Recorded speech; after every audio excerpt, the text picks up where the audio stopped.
আমরা একটি কল্পনার জগতে বাস করি, একটি মায়ার জগতেও।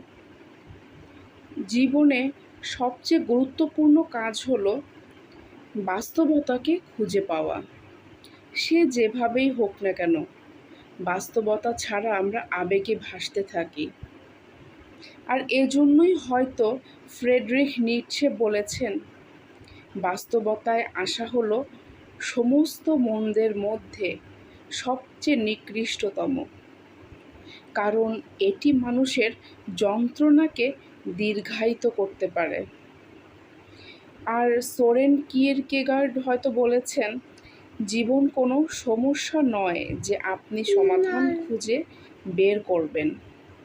জীবন হলো বাস্তবতা, যা থেকে আপনাকে প্রতিনিয়ত অভিজ্ঞতা অর্জন করতে হয়।